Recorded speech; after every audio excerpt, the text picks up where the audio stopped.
Class 12th के बच्चों के लिए इस बार फिजिक्स का एग्जाम बहुत बुरा जाएगा। जी हाँ बच्चों, class 12th and class 10th की सीबीएसई ने डेट शीट कर दी है आउट और कल शाम को ही सीबीएसई ने धमाका करा है। टेंटेटिव डेट शीट पहले आ गई थी जिस पे हमने वीडियो बनाया था, बच्चों से डिस्कस करी थी कि क्या स्ट्रैटेजी हो सकती है, और अब final date sheet is out. आपको पहले डेट शीट बताऊंगा, फिर बताऊंगा कि किस तरीके से तैयारी करी जा सकती है। पहले एक बार डेट शीट देखते हैं and why this is a bad news for physics, इसको भी देखेंगे। आओ देखते हैं। तो अगर आप देखोगे तो ये नोटिफिकेशन आपको ऑनलाइन मिल जाएगा।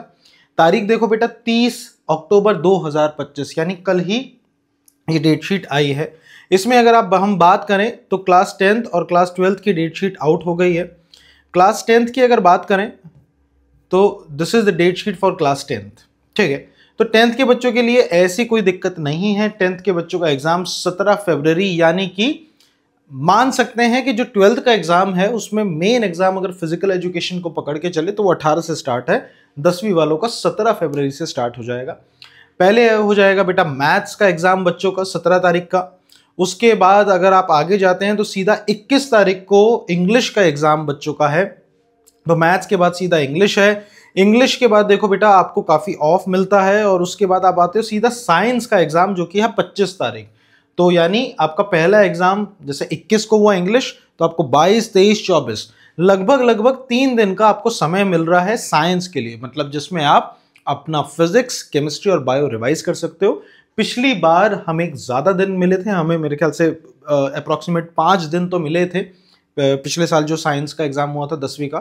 तो इस बार सिर्फ 3 ही दिन मिले, बट फिकर नॉट, 3 दिन में हम इजीली पूरा का पूरा 1 शॉट करवाते हैं जिसमें बच्चों को पूरी रिवीजन करवाते हैं एक दिन में। तो ये है आपका साइंस का एग्जाम बेटा जो 25 को आ रहा है। 25 के बाद अगर आप देखें तो सीधा आप आ जाइए कंप्यूटर एप्लीकेशन, अगर किसी के पास है तो 27 को है, या संस्कृत किसी के पास है तो उसका 28 को है। मेन एग्जाम जो है वो मंडे को हो जाएगा बेटा हिंदी का, यानी मार्च में आप चले जाएंगे। फरवरी में एग्जाम स्टार्ट है और मार्च में आप चले जाएंगे। उसके बाद ये बेसिक लैंग्वेज है, और सोशल साइंस का आपका जो एग्जाम है वो रहेगा बेटा 7 मार्च को। जी हाँ, यानी आप एक तरीके से मान सकते हैं कि 7 मार्च को आपके एग्जाम खत्म हो जाएंगे। तो शॉर्ट एंड क्रिस्प रहेगा। बात करते हैं main which is your class 12। तो अगर आप क्लास 12 की बात करें, so this is the date sheet for class 12। Technically 17 तारीख को ही स्टार्ट है, लेकिन अगर वैसे देखा जाए तो फिजिकल एजुकेशन का पेपर 18 को है, तो आप मान के चलिए आपके एग्जाम स्टार्ट होंगे 18 फेब से।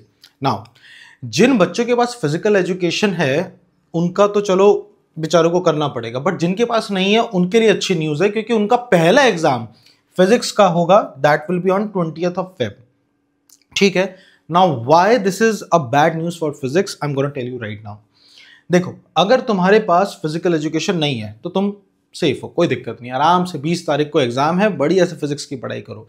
दिक्कत क्या है कि अगर तुम्हारे पास फिजिकल एजुकेशन है तो दिक्कत यह है कि तुम्हें 18 तारीख को फिजिकल एजुकेशन का पेपर देना है।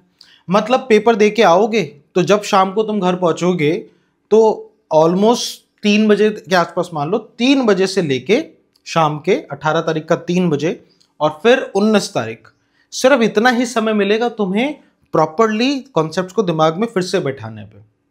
ठीक है, और दूसरी दिक्कत, फिजिकल एजुकेशन आमतौर पे बच्चे पूरे साल नहीं पढ़ते। बच्चे एग्जाम, जिस दिन एग्जाम होता है उससे 2 से 3 दिन पहले, या बहुत ज़्यादा करो तो हफ्ते भर पहले बैठ जाते हैं। हफ्ता भर भी बहुत ज़्यादा बता रहा हूँ, 2 से 3 दिन पहले बैठ के फिजिकल एजुकेशन पढ़ते हैं। इसका मतलब ये हुआ कि आप 18 को अगर फिजिकल एजुकेशन है तो आप मान के चलो 14, 15, 16, 17, मतलब 15 से आप 15 तारीख के बाद आप फिजिक्स नहीं पढ़ पाओगे। आपको फिजिकल एजुकेशन की तैयारी करनी पड़ेगी, क्योंकि ये आपका नंबर को बहुत बूस्ट करेगा।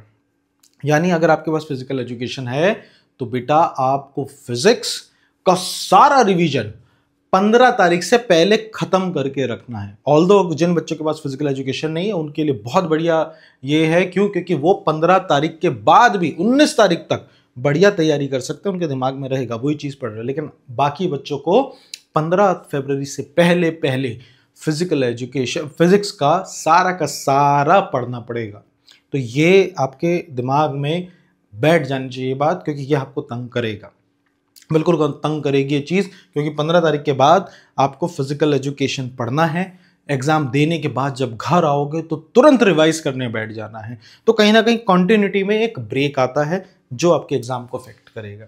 ठीक है, तो ये अभी मैं इसका तरीका भी बताऊंगा आपको, मैं बताऊंगा कि आप कैसे इससे ओवरकम कर सकते हो। सो एनीवेज 20 तारीख को फिजिक्स का है। केमिस्ट्री के एग्जाम में और मैथ्स के एग्जाम में आपको बढ़िया से छुट्टियां मिली। अगर आप देखो 20 को आपका फिजिक्स का है और उसके बाद सीधा बेटा आ जाओ तो 28 को केमिस्ट्री का है।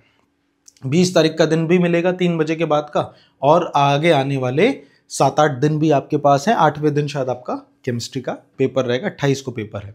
तो केमिस्ट्री के लिए आपको बढ़िया टाइम मिला रिवीजन का, तो this is a good news. और केमिस्ट्री का सिलेबस भी कम है, मात्र 10 चैप्टर है, तो सिलेबस भी कम और बीच में छुट्टियां भी इतनी ज्यादा। तो ये आपको बहुत अच्छा बेनिफिट होगा जिन बच्चों के पास साइंस है, नॉन मेडिकल से जो कर रहे हैं। उसके बाद केमिस्ट्री के बाद अगर आप देखो तो मैथ्स में भी आपको बढ़िया 7 से 8 दिन की छुट्टी मिली है। 28 को केमिस्ट्री का है और आपका 9 तारीख को मैथ्स का है। तो आपको बढ़िया से 8 से 9 दिन की बढ़िया आपको 28 को है ना, तो आपको 8 दिन की बढ़िया छुट्टियां मिली है। तो मैथ्स में भी आपको दिक्कत नहीं रहेगी। मैथ्स का सिलेबस ज़्यादा है, 13 चैप्टर हैं, लेकिन आपको छुट्टियां भी बहुत भरपूर मिली हैं। ठीक है, उसके बाद अगर आप आगे आते हो और देखते हो तो मैथ्स के बाद 10 तारीख को मैथ्स का है और 12 तारीख को आपका इंग्लिश का एग्जाम है। तो इंग्लिश की तैयारी थोड़ा पहले से करके रखनी पड़ेगी आपको इस चीज़ का ध्यान देना होगा। इंग्लिश को हल्के में मत लेना। लैंग्वेज इज समथिंग जो आपका स्कोर या परसेंटेज बहुत बूस्ट करती है। देन आगे आते हैं। उसके बाद बेटा अगर देखा जाए तो आपके पास सीधा आपका फिजिक्स हो गया, आपका केमिस्ट्री हो गया, आपका मैथ्स हो गया, आपका फिजिकल एजुकेशन एक सब्जेक्ट हो गया, आपका इंग्लिश भी हो गया। अच्छा, मोस्टली सारे हो गए। फिर देखिए आपका कंप्यूटर साइंस का एग्जाम 25 मार्च को है। जिन बच्चों के पास कंप्यूटर साइंस है या आईटी है उनका एग्जाम पूरा 25 मार्च तक खिंचेगा। तो ये आपके साथ दिक्कत आएगी। जिन बच्चों के पास बायो है, मेडिकल वाले, बेटा आपका एग्जाम 27 मार्च तक खिंचता हुआ दिखाई दे रहा है। तो ये रहेगी आपकी टोटल डेट शीट। मोस्टली उसके बाद जो सब्जेक्ट्स हैं मोस्टली बच्चों के पास ये नहीं होते। जिन बच्चों के हैं वो आप देख सकते हैं। टेक्निकली 9 अप्रैल को आपका एग्जाम खत्म हो जाएगा। मेडिकल वालों का एग्जाम खत्म होने जा रहा है आपका 27 मार्च को। So this is the date sheet. I hope आपको ये समझ आई हो। अब बात करते हैं फिजिक्स की दोबारा से कि क्या करें। तो फिजिक्स के लिए मैं आपको एक बहुत बढ़िया सा एक स्ट्रैटेजी देता हूँ, एक बढ़िया सा जुगाड़ देता हूँ। आप कुछ ना करें, आप सिंपली यूट्यूब पे जाएं और सर्च करें physics tips and tricks. Physics tips and tricks search करो, you will find this channel.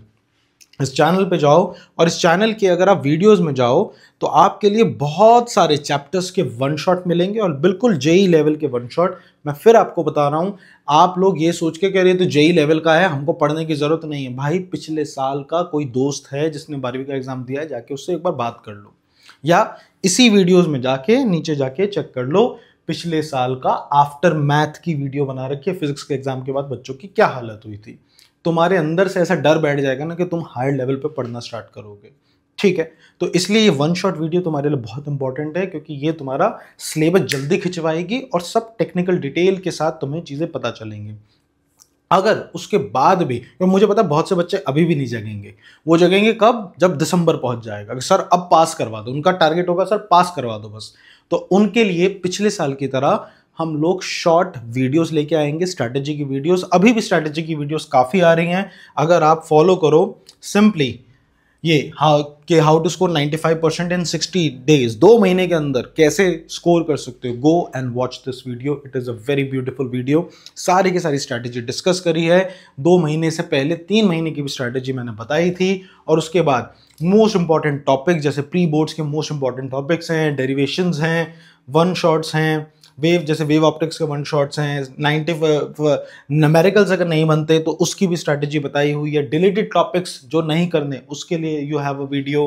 ठीक है, तो बहुत सारी आपको वीडियोस मिलेंगी, बहुत सारी वीडियोस मिलेंगी जो क्लास 12th को टारगेट करती हैं बेटा। ठीक है ना, so go and watch these videos और कमेंट सेक्शन में अपनी दिक्कतें डालो। मैं लाइव सेशन भी लेता हूं, जैसे ही हमारे एग्जाम्स आते हैं, आपके प्री बोर्ड चालू हो जाएंगे, आपके बोर्ड चालू हो जाएंगे, तो उस टाइम से ऑलमोस्ट महीना भर पहले हमारे लाइव सेशन स्टार्ट हो जाते हैं। मतलब आप जनवरी ऑनवर्ड्स मान के चलो, जिसमें हम ऑनलाइन बच्चों के प्रॉब्लम्स लेते हैं, उनकी क्लासेस लेते हैं, इवन चैप्टर भी पढ़ाते हैं। तो तुम उससे भी जुड़ सकते हो और उसके लिए तुम्हें क्या करना है, इस चैनल से जुड़ो, like, subscribe and share this channel, और साथ के साथ do join our Telegram channel, same physics tips and tricks by Varun Mudgal के नाम से तुम्हें टेलीग्राम चैनल मिलेगा, उस पर ज्वाइन करो। बहुत सारी डीपीपीज, बहुत सारी बुक्स, बहुत सारी PDFs and what not you will find there. So go and join that channel और तैयारी करते रहो, क्योंकि खड़ा हूं तुम्हारे साथ, तुम और मैं दोनों मिलके बढ़िया से पास होंगे। Bye bye.